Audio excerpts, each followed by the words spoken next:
We're live. All right. Hello and good day, Welcome to the Super Good Camping Podcast. My name is Tim, and I'm riding solo today. We're from supergoodcamping.com. We're here because we're on a mission to inspire other people to get outside and enjoy camping adventures such as we have as a family. We're broadcasting live stream from the Hamilton Adventure Expo here on Saturday, January 24th, 2026. And we have Marty Morissette. Do I need to say any more? I don't think so. Hey, thanks for coming out. I only managed to catch the back half of your presentation. It was great. You inspire all the time. That was the goal. The whole presentation is to me when I was trying to craft it. There's many ways to do presentations, and I first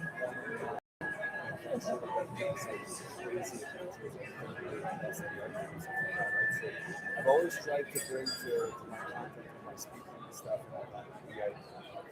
the concept of like what did the outdoor bring to me in my life, and how did I integrate as a regular Joe that's got a wife, kids, that's got a job, and how can it be very much a part of my lifestyle. So the talk I did is essentially a love story of my outdoor evolution since I'm 9 years old and started with all the crazy cool opportunities and stuff. Hopefully that will inspire someone to just kind of carve their own path in that way, because for me, we're kind of, outdoor adventures, we're kind of all, we're all rescued by the outdoors. Oh, absolutely. For many different reasons. And that's always been my goal, to get people out in whatever capacity that is for. Yeah, no, I 100%. I can't put my brain in a place that the outdoors isn't better for you than whatever the hell you were doing before that. For sure. Well, it's a great teacher. It's a great equalizer. It levels out the playing field for everybody. It removes all ego. And if you do bring ego into it, you suffer from it. So it's just a great equalizer. Yeah, removes ego. That's a very apt thing. Stay humble out there. So, a bit of a side note. I've been following you forever on social media. We've had a chat. We've run into each other in real life before, which is such a cool thing. I can say personally, as a content creator, you feel like you know people, but until you actually go up and get that hug, you know what I mean? So, human connection. Yeah, it's such a cool thing. Something I have noticed is that things got quiet for you for a while, or at least I don't know, algorithm, I don't know, but I didn't see much coming from you for a while, and then I noticed you sort of popped your head back up again recently. Sorry, it's unless creating content is a crazy game. It's a crazy game, right? And most people have there's a lifespan to that. Most people reach it in any different, speed, many different versions of it. But for me, I hung in there probably 5 years really intensively, I would say. I gave it all, and that equated to, because I've done the math before, over 5 years, I've worked a minimum of 20 hours a week of hard work sitting at my computer. That's not thinking all the times about my trips. I'm thinking about it when I'm mowing the lawn, for example, or I'm running, or whatever it is that I'm doing. I'm talking like just the 20 hours of hard work on a computer. And that's about 5,000 hours in 5 years. That's on top of my full-time job, the kids, there's a lot of things. And, as you may have caught anywhere you joined in the speaking that I did earlier, I became a father. I was 23 at the time. I had 2 kids under a year by the time I was 24. And ever since then, I've probably averaged, 60 to 70 hour work weeks since. And now I've done this for 15 years, right? So, and I had to do that because, I wanted to provide for my family. I wanted to get out of my basement and be with my wife. time. So it's like, you know, I needed to do a lot to provide that security I wanted to give to my family. And so that, in that role for me, it created work for you guys have caught the last 5 years of it. Before that, I owned a first aid company. I used to teach my first aid every weekend. And stuff like that. I built 2 houses in those 50 years. So when we move out of my parents' place, I built a triplex at the time. And we lived in one apartment to the other 2. And that's like a 3,000 square foot building that I built from scratch. And then I built another house out of that, which is a better office, because my wife wants a better office. And that is also just a behemoth of a project. So it's like, you know, it was been project after project after project with the kids and all of that, just to try to, plus all chasing the promotion, trying to get position myself in a good place that I'm happy to work in, just like any career building. And the last, you know, version of that site, on top of working my 40 hours, was creating content. For me, when I joined creating content, it was an opportunity to do the thing I love doing the most, and stuff the most, but it's a big part of my lifestyle, and to make it a business so I can afford it, and so I can bring in a supplemental income because I need it. So it was, you know, for the family, and then I reached to the end of that 15 years, and it was about last, it wasn't this August, it was August before, I crashed. I hit a wall, and I can't wait it wasn't because I didn't like it, it was because anything else, it's just, I burnt out. Like, and I burnt out after like a long stretch of work outside of the work that I was doing in aspects. And I remember having a conversation with my wife, and I'm just like, you know what I mean? Like, it's like, and it's like, what am I chasing? We've got the house. Kids are, you know, teenagers now, which that was a big call for me. Having children in the house, and that changes quite a bit. And for us, I mean, it's been positive. It just changes everything. Now I have volleyball tournaments and jiu-jitsu practices with all the French programs as well, so I'm in there with them. And I've always, you know, the reason I did so much was because I want to be involved in their lives, and their lives isn't that much the outdoor game. And at the same, not because they don't like it, because friends and different things to do independent stuff. Yep. And you know, all you kind of accumulate all of that, and making content just kind of was the thing that had to, because I can't stop my real job, my full-time job, right? So it was the thing that I could afford stopping, so I could just have it. And take care of myself. Honestly, it's I've always said, you know, the greatest gift I was given at birth was my energy, and when I lost that 2 August ago, that was scary.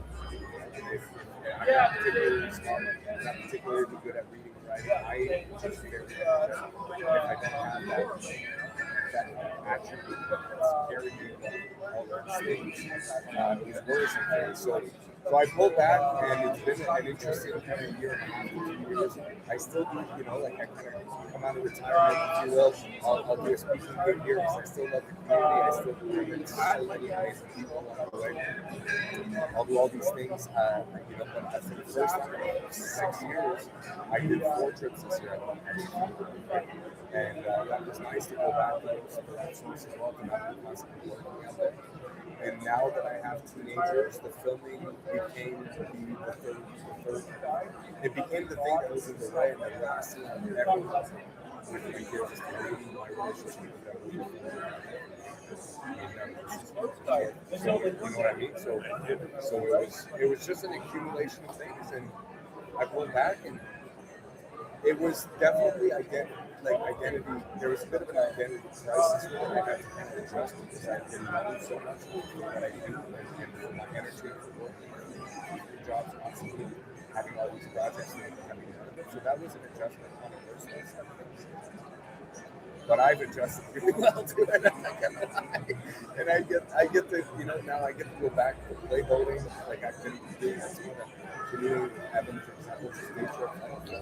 I'll film little 360 goal goals, but we're not talking about the production, right? so it's just been fun to go back, Just do something. to just do stuff, and it didn't fit.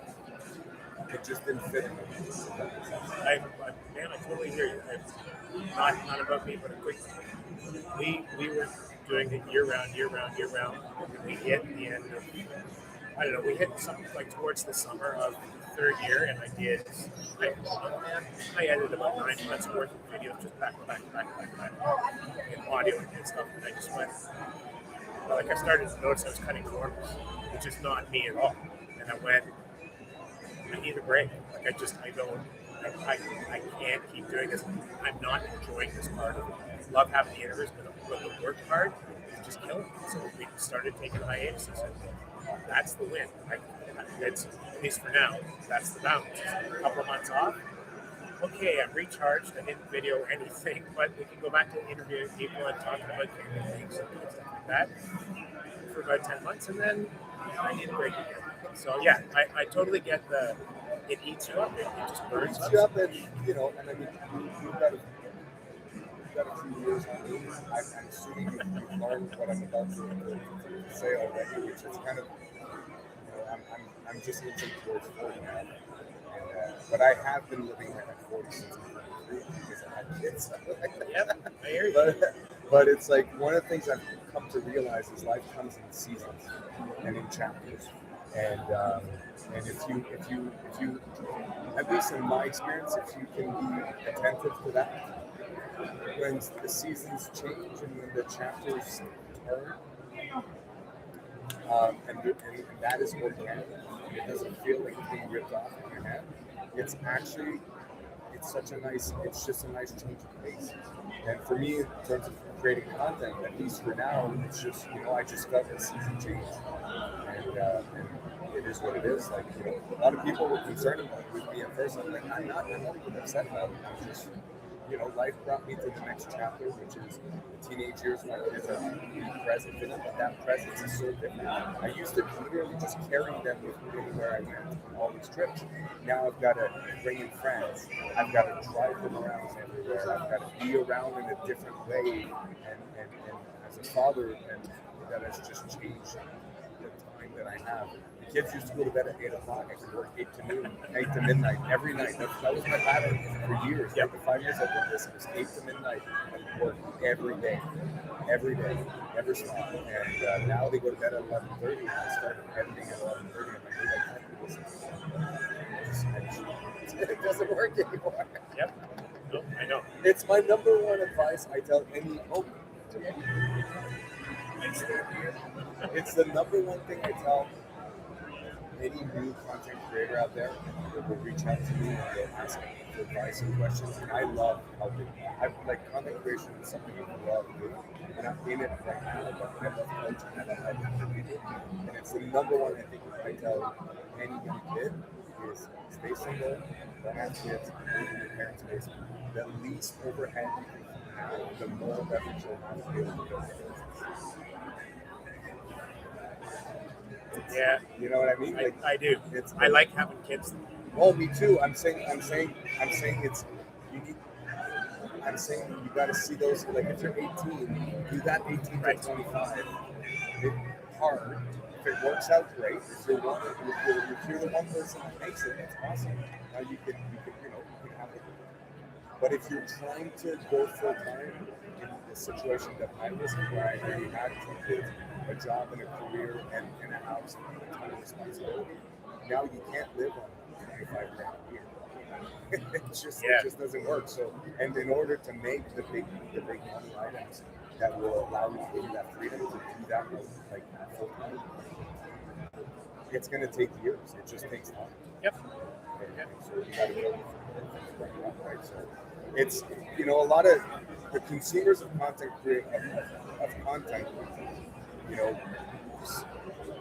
don't see the business side behind it also, which is a good thing. I mean, like, it is what it is, but it's a big business at the back, and most people say, oh, I'm just doing it for fun.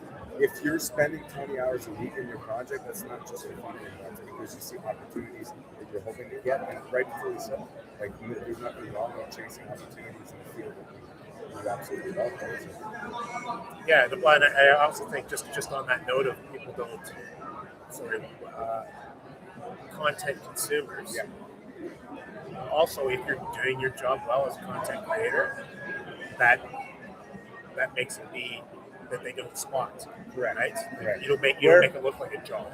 Correct. Where for me, I've always been super open about the business side of things because when you get into this world, it's like there's the creation of it. That's awesome, but there's also the there's the creation of it. That's awesome, but there's also the business side of things. It's just a whole other business development, reaching out to brands, making partnerships, working in collaboration. Like it's a multifaceted thing, and nowadays because everything is a one-man show, even in music and in art and everything, like more and more people don't have publicists or don't have. It's a DIY thing where you do all of it. If you don't like every aspect of it, you'll always come short. Yeah, great. Like because that's and you'll come short in making it a viable financial thing. You might not come short in all the other great things that it'll bring you. Just if the goal is to make it your livelihood, it's a multifaceted aspect. And the folks that you see at the top that are doing this for a living, they've understood all of it and they've implemented all aspects of it. Yeah, they've made a point of targeting what they're not so good at and figuring it out. Get better at it. Yeah. So, but I mean, it's been a crazy journey. It's nothing like it's been so awesome.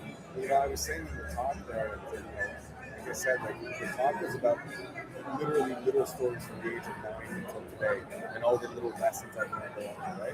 And I was just saying, Gene told me, a 12-year-old kid that used to cut out little, cut out the nut equipment for our catalog because he dreamed of being able to buy this sleeping bag or that canoe or that tent or whatever it is. And Gene told me back then, hey man, you'll be able to work with me and these brands one day and get to try all of them, collaborate with them, and work on gear with them and share your thoughts on how they perform. I would have never believed that, right? Yeah. And I mean, like, and I'm not even and I'm not a crazy Arctic explorer either. I'm a weekend warrior.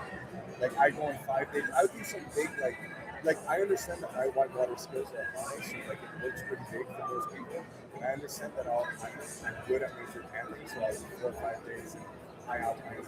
Like, I get that that's a bit higher than the regular level, but I'm also not a crazy Arctic explorer being chased down by polar bears and going through the sea ice where there's nobody out there. That's, what I mean? It used to be once upon a time that talent were the ones that had the opportunity to do all the things I said with the brands and the collaborations and the trips and getting paid to do it. But nowadays, because you can tell your own story and people are interested enough to listen to it, those are all opportunities. And so it's cool. Like it's been such a cool ride. Yeah, and just as a side note, as we're probably going to wrap up, because we want to see some presentations. I've heard from a number of people, and specifically I'll paraphrase. Brenton and Jason organized this show. We had them on back November-ish.